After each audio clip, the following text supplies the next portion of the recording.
Okay, welcome back to the channel. I was going to do a new video about batteries, and something caught my eye this morning, and I've decided to do a video about this instead. And it's a bit of a rant, if I'm being honest. How in 2025 within the UK can news outlets just blatantly twist the truth and lie, basically? That's the question I'm asking myself. We're 2025 in the UK. How can the news outlets not be governed by by what is classified as fake news? How are they not brought to task about this?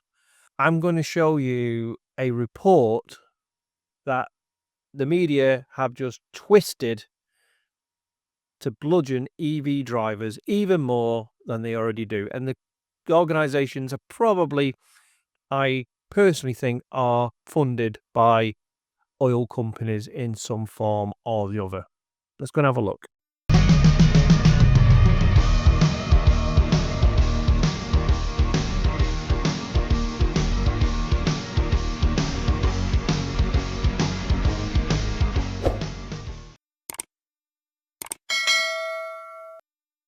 Okay, so the report that I'm talking about, you might have seen it on some other channels as well. This is how I picked up on it this morning.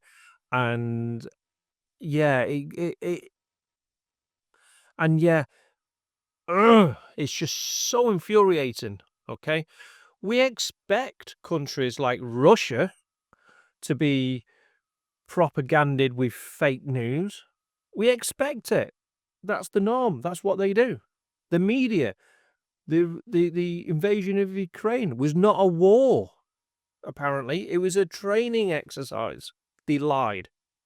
Going on in America at the moment, Donald Trump, he seems to be just literally everything he says is a lie. How can you believe a world leader when everything he says seems to be a lie?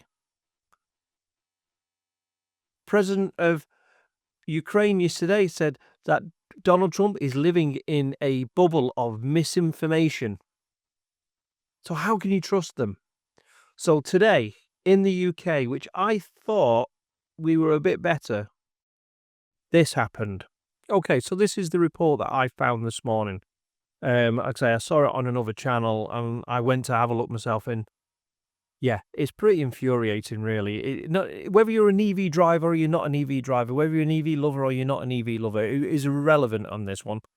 This is a British news media outlet, taking a story, a scientific story, and just basically making it into a lie that suits their agenda.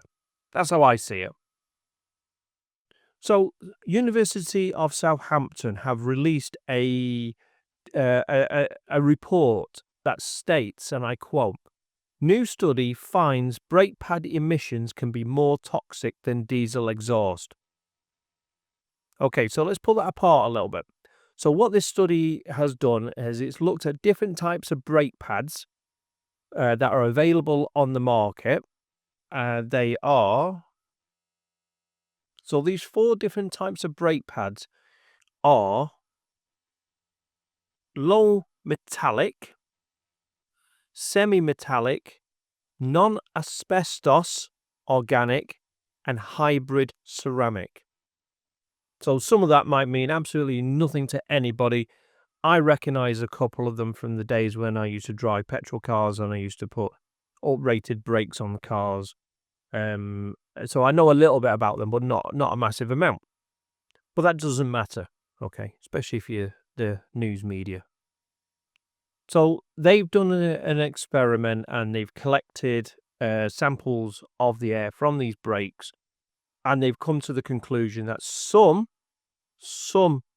of the chemicals that are released through the grinding of the pad and the discs releases a dust, shall we say, that some of the particles in them can be more cancerous and dangerous than some of the chemicals in diesel. Okay, so firstly, this was done in a very scientific way, as in it was collected in an environment where they could actually extract these dusts in quite an amount, really, because that's what they have to do in a laboratory. They have to be able to collect it. You're not going to get somebody running down the side of a car with a vacuum trying to suck it out of the car wheels while it's moving. So that's my first problem, is the amount that they've collected. Yes, it may be more toxic than diesel exhausts, but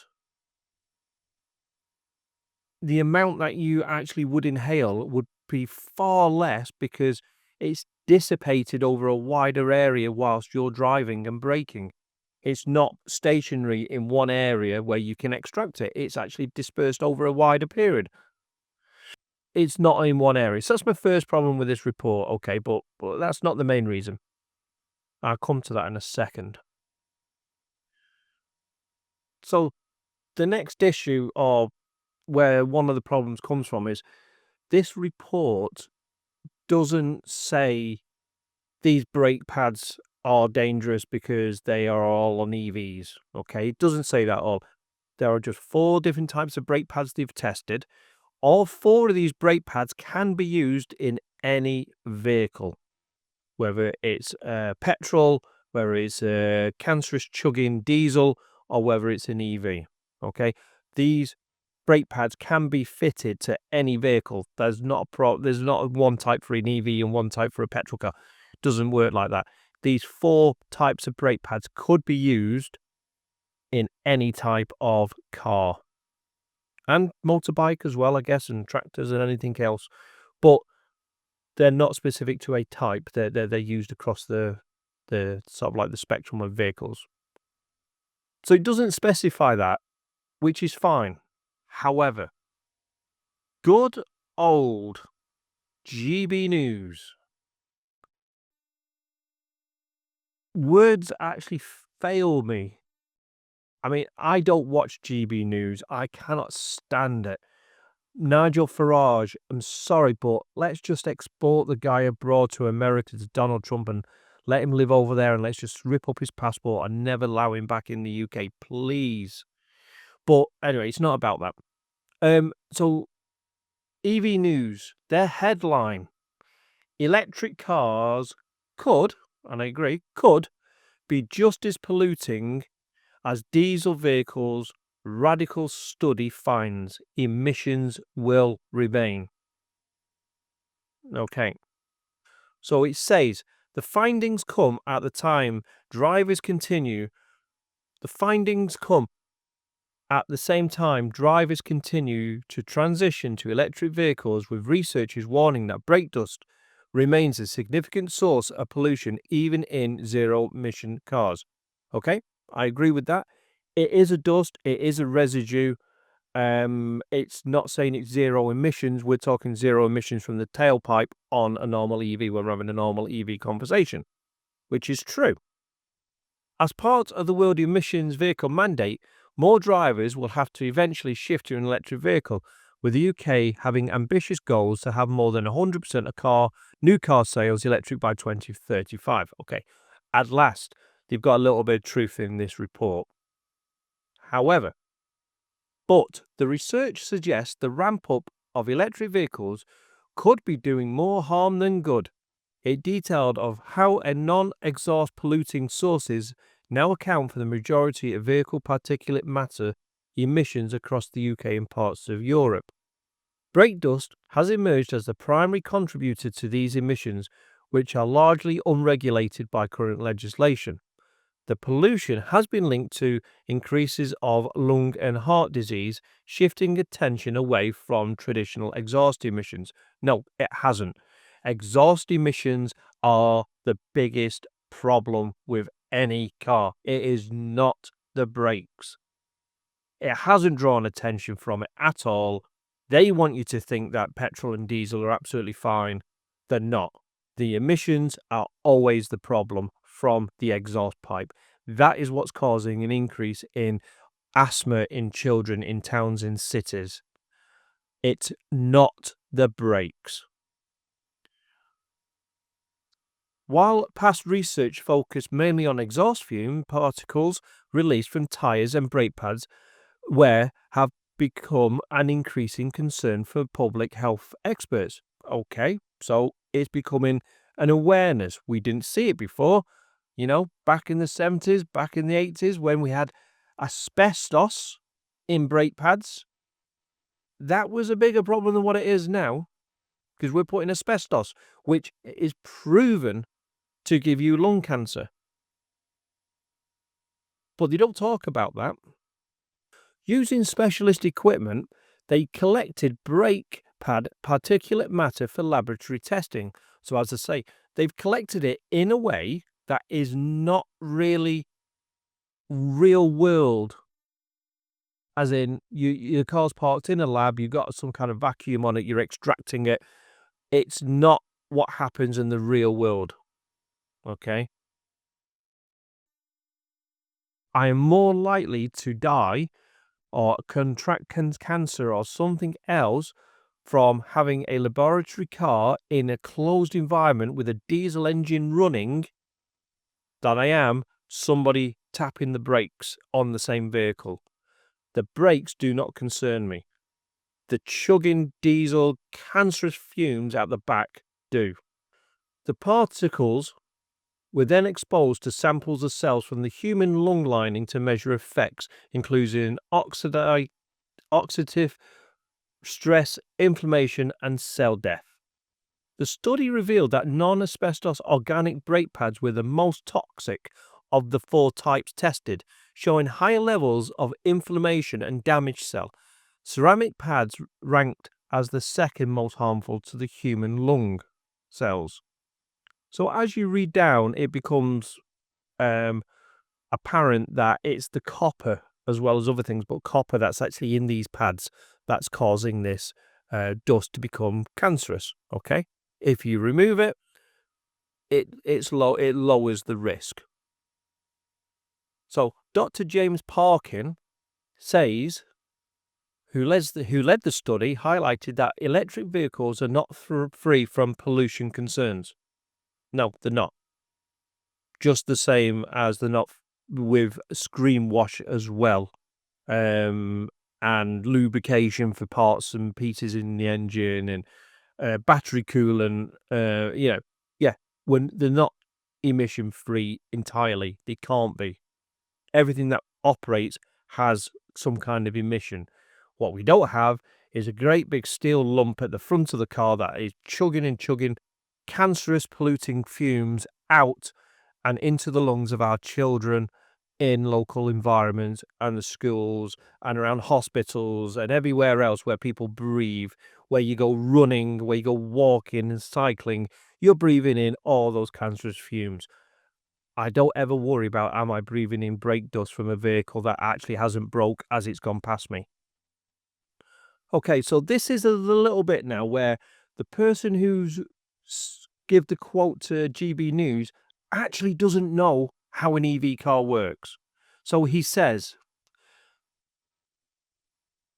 this research has important implications for health and future policy because as we switch from diesel and petrol powered cars to electric vehicles, non-exhaust particle emissions will remain. Brake dust. He noted that vehicles' greater weight creates more friction than combustion engine vehicles. Okay, anybody who drives an EV, anybody who knows anything about an EV knows that you don't really brake in an EV. You just don't. You don't need to. It's called engine regenerative power, or regen. I take my foot off the power, the drive motors actually slow the car down and give charge back to my battery. So actually, that's free energy going back to my battery. The motor doesn't give off any particulates. It's using the motor to drive the battery charge by slowing the vehicle down. Only when I'm probably doing maybe 3, 4, maybe 5 miles an hour, I will touch the brakes for a second to stop. Generally, that's how I drive. Unless somebody pulls out in front of me in an emergency, I never touch the brakes. I always use regen braking. So there is absolutely a big fat zero emission from the brakes in an EV when it is slowing down using regen braking. I say anybody who drives an EV car, they will know how well that system works. You do not need to brake. It just doesn't happen until you want to come to a complete stop. Now, my car actually has one pedal drive. I don't have it on because I'm not that keen on it. But one pedal drive, you don't even have to touch the brakes at all. You literally don't touch them. You take your foot off the power, the car will slow down. As long as your foot is off, it'll slow it right down till it comes to a complete stop. And it'll stay there then till you touch the power. Like a Scale electric car. You pull the trigger, it goes. You take your finger off the trigger, it stops. You don't play Scale electric power brake, it doesn't have one. You take the power off, it stops. That is how single pedal driving works in an EV. People are saying they've got the original brake pads on their car that have done 70 to 80,000 miles. The original brake pads. And they've probably still got at least 30 to 40%, if not more, left in them. But GB News seem to think that EVs are polluting our kids by people braking in their heavy vehicles. A Land Rover weighs more than my EV for a start. How many Range Rovers do you see in Land Rovers outside schools, private schools, going to sports events in the great big Evokes? They weigh more than my EV car. They chug diesel, cancerous fumes out of their diesel cars. My EV doesn't do that. And yet EV brakes are all of a sudden the focus of attention from GB News. But how they've got that from the research paper, I actually don't know. Because the research paper doesn't say any of this. They've just said, yeah, there are 4 types of brake pads and these are the chemicals in them that could be cancerous.